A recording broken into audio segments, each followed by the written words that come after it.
Wait a minute ప్రోగ్రామ్ని వీక్షించడానికి ఆన్లైన్కి వచ్చినటువంటి మీకు ప్రభు పేరిట శుభములు కలుగునుగాక. పిసునుగొట్టు వాళ్ళలాగా ఇస్తారా, లేకపోతే పిసునుగొట్టు వాళ్ళ దగ్గర నుండి తీసుకుంటున్నారా? ప్రియమైన వాళ్ళరా, ఈ ఉదయం ఈ విచిత్రమైన టైటిల్ క్రిందన మీతో ఒక అంశం పంచుకోవాలి. అదేంటంటే ఎస్తేరు గ్రంథం 1వ అధ్యాయం 7వ వచనంలో ఒక మహారాజు, ఆయన పేరు అహస్వేరోషు. ఈయన బబులోను దేశానికి మహారాజు. ఈయన ఐశ్వర్యవంతుడు. రాజ్యము 127 సంస్థానాలు, ఇంచుమించు రోము దగ్గర నుండి భారతదేశం వరకు ఒకటే రాజ్యం. ఎంత పెద్ద రాజ్యమో ఆలోచించండి. అందులో భాగం ఇజ్రాయేల్ కూడా. ఆ ఇజ్రాయేలు రాలైనటువంటి ఎస్తేరు అన్న ఒక స్త్రీ, సౌందర్యవతి, ఈ రాజుగారు భార్య. ఈమె రాజుగారు, ఈ రాజుగారికి ఈమె భార్య అవ్వకముందు ఆయనకు ఉన్నటువంటి ఆ విలాసాలను బట్టి, విలాస పురుషుడు కనుక ఆయనకున్నటువంటి అలవాటును బట్టి నడిపిస్తున్నటువంటి విధానంలో ఒక చిన్న పొరపాటు జరుగుతుంది. ఆ పొరపాటులో మహారాణి తప్పు చేస్తుంది కనుక తొలగిపోతుంది. అప్పుడు నూతనంగా ఒక మహారాణి కొరకు వెతుకుతుంటారు, అందగత్తి కొరకు. ఎస్తేరు దొరుకుతుంది. అప్పుడు ఎస్తేరు మహారాణి అయిపోతుంది.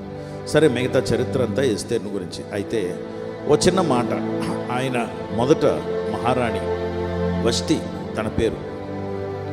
తను ఉన్నప్పుడు ఆవిడ అంతఃపురంలో వచ్చినటువంటి స్త్రీలకి ఆతిథ్యం ఇచ్చి పార్టీ చేస్తుంటారు. ఈ రాజుగారు 127 సంస్థానాల నుండి వచ్చినటువంటి రాయల్ అఫీషియల్స్ని, గవర్నర్స్ని, మంత్రుల్ని అందరినీ కూడా ఆయన హోస్ట్ చేస్తాడు. వాళ్ళకందరికీ ఆతిథ్యం ఇస్తుంటాడు. అక్కడ రాయబడిన మాట ఏంటంటే, ఆయన ఆతిథ్యం ఏ రకంగా ఇస్తున్నాడు అంటే, ఆయనకు ఉన్నటువంటి కింగ్లీ బౌంటీ అని ఇంగ్లీష్లో అన్నారు. అంటే రాయల్ లిబరాలిటీ, ఒక బైబిల్లో లిబరాలిటీ అన్నారు. ఈ మాట నన్ను గట్టిగా పట్టుకుంది. గత కొద్ది కాలంగా నన్ను ధ్యానం చేయటానికి నన్ను ప్రేరేపిస్తుంది ఆ మాట. ఏంటి అంటే, ఆ రాజుగారు బంగారు గిన్నెల్లో ద్రాక్షరసము పోసేవారట వాళ్ళందరికీ, వచ్చినటువంటి వారికి. ఒకరి గిన్నె ఇంకొకరి దగ్గర ఉండేది కాదట. అంటే మనం ఏం చేస్తామంటే, ఎవరైనా వస్తే 10 మంది వచ్చినా 100 మంది వచ్చినా అందరికీ ఒకే రకమైనటువంటి ప్లేట్లు, ఒకే రకమైనటువంటి గ్లాసులు ఇవ్వటానికి ప్రయత్నిస్తాం. కానీ ఆయన దగ్గర, ఒకరి దగ్గర ఉన్నటువంటి గోల్డెన్ గాబ్లెట్, ఆ పాత్రలో, ఏ పాత్రలోనైతే ఆ ద్రాక్షరసం ఇచ్చేవారు, పక్కన ఆయన పాత్ర ఆ పాత్రలాగా ఉండేది. అక్కడ వేరే డిజైన్, అవతల వాళ్ళకి వేరే డిజైన్.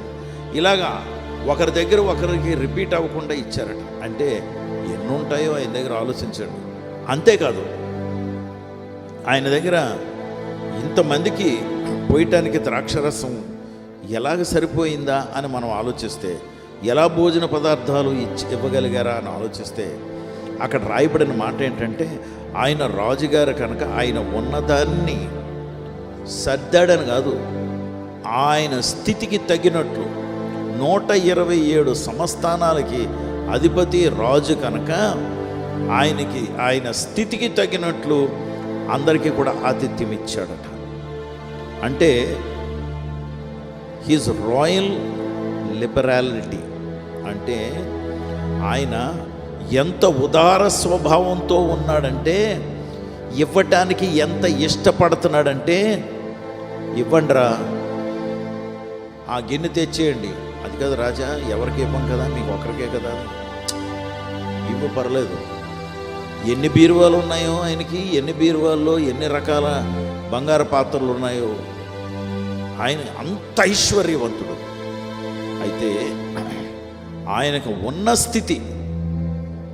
స్థితిని బట్టి వచ్చిన అతిథులకి ఆతిథ్యం ఇచ్చాడు. దేవుని బిడ్డలారా, ఈ భూమి మీద అటువంటి రాజులు, అటువంటి ప్రధానమంత్రులు లేరు. ఆ రోజుల్లో అతను ఉండేవాడేమో, ఎస్ ఒప్పుకుందాం. కానీ అక్కడ నుండి తొలగిపోయారు తర్వాత వాళ్ళందరూ కూడా.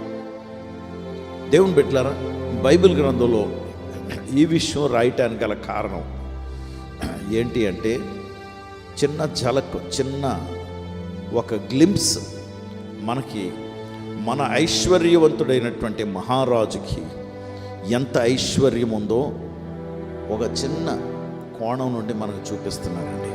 ఆయన మనము ఎత్తబడినప్పుడు, మధ్యాకాశములో కూర్చున్నప్పుడు, ఆ గొర్రెపిల్ల మహోత్సవము, ఆ పెళ్లి విందులో కూర్చున్నప్పుడు మనం అతిథులుగా కూర్చుంటే ఒకరి గిన్నె ఇంకొకరి గిన్నెలాగా ఉండదు.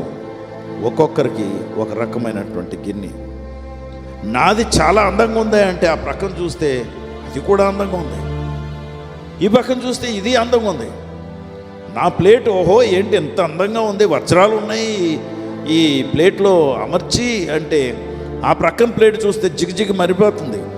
ఆ ప్లేట్ అందంగా ఉందా, దాని మీద ఉన్న భోజనం అందంగా ఉందా అంటే చెప్పడం కష్టం. అలాగా మన ఐశ్వర్యవంతుడైనటువంటి దేవుడు మనకి ఆతిథ్యం ఇవ్వబోతున్నాడు. ఆయన రాజ్యంలో మనం సమస్థాన అధిపతులుగా మనం కూర్చోబోతున్నాం. ఆయన రాజ్యంలో మనం వేసుకున్నటువంటి దుస్తులు అద్భుతంగా ఉంటాయి. మన వైఖరి, నా వైఖరి, ఇదిగో ఈ ముసలి వెంట్రుకలు ఉండవు అంటే నల్ల వెంట్రుకలకి అందమని కాదు, మెరిసిన వెంట్రుకలు కిరీటం వంటిదట ఒక మనిషికి. అలాగా పరలోకంలో నేను ఈ సొగసైనటువంటి కిరీటాన్ని ధరించుకుని ఉంటాను. కిరీటాలు ఉంటాయి మనకి పరలోకంలో. మనకి అటెండ్ అవ్వటానికి దేవదూతలు ఉంటారు. ఇప్పుడు ఉన్నట్లే అక్కడ ఉంటారు, అక్కడ ఇంకా ఉంటారు. అక్కడ నేను యేసు ప్రభుల వారు 33.5 సంవత్సరాలు మధ్యలో చనిపోయారే, అలాగే మనమందరం అక్కడ పరలోకంలో 30-35 సంవత్సరాలు మధ్యలో ఉంటామంట. మంచి యవ్వనంలో ఉంటాం, అందంగా కనబడతాం. ఈ ముఖం మీద ఈ కన్నాలు, ఈ మొటిములు, ఈ కాయలు కంతులు, ఈ లోపాలు ఏముండవు. నేను అనుకుంటాను, బహుశా మా చర్చిలో ఉన్న ఒక అమ్మాయి ఉంది, ఇద్దరు ఉన్నారు నాకు తెలిసిన వాళ్ళు. పల్లవి అనే ఒక సిస్టర్ ఉంది, ఢిల్లీలో ఉంటుంది. ఇంకొక సహోదరి అంటే దివ్యజ్యోతి. వీళ్ళు ఏం చేస్తుంటారంటే బ్యూటీషియన్స్. వాళ్ళు బ్యూటీ కోర్సులు చేశారు కనుక వాళ్ళు ఎవరినైనా పెళ్లి కొరకు సిద్ధపరచాలన్నా, ఏదన్నా ఫంక్షన్ కొరకు సిద్ధపరచాలంటే వాళ్ళు చాలా బాగా సిద్ధపరుస్తారు, డబ్బులు తీసుకుంటారు.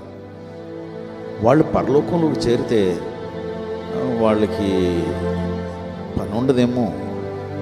ఆల్టర్నేట్ పని చూసుకుంటే మంచిదమ్మా. మీరు పరలోకంలో ఈ పని ఉండకపోవచ్చు, ఎందుకంటే అందరం కూడా అందంగా ఉంటాము.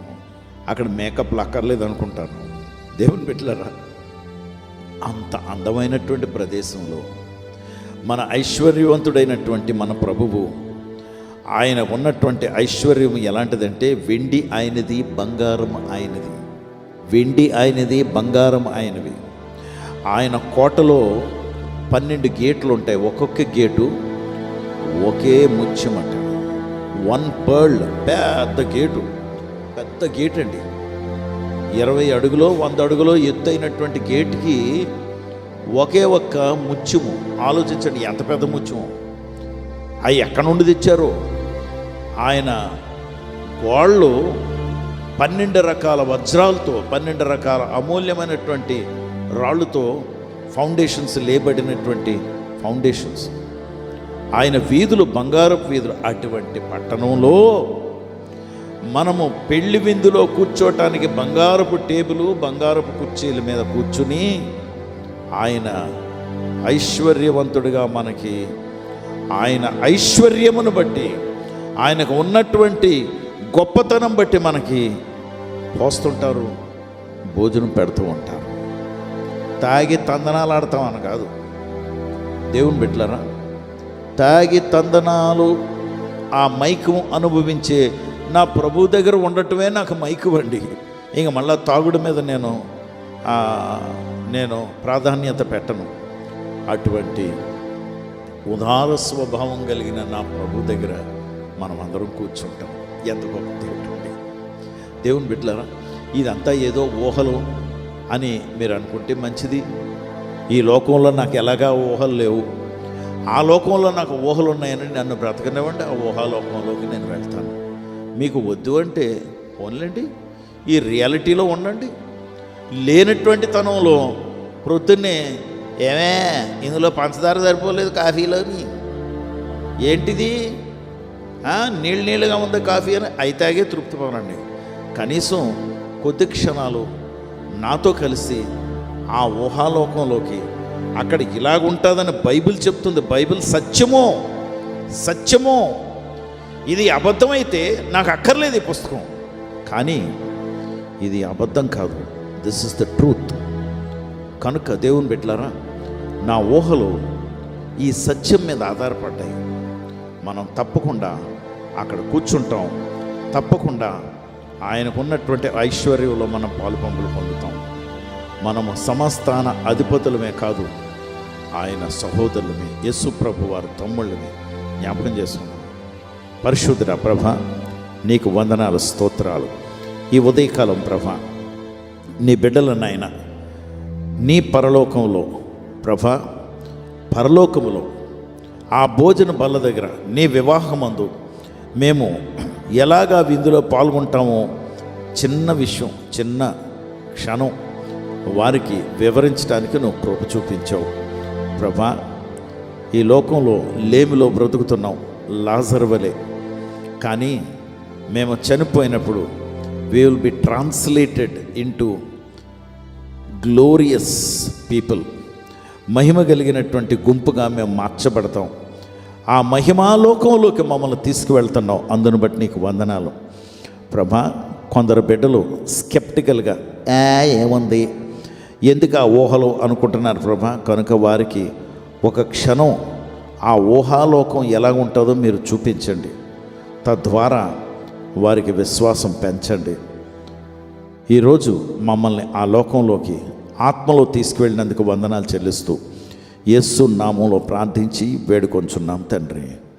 ఆమేన్.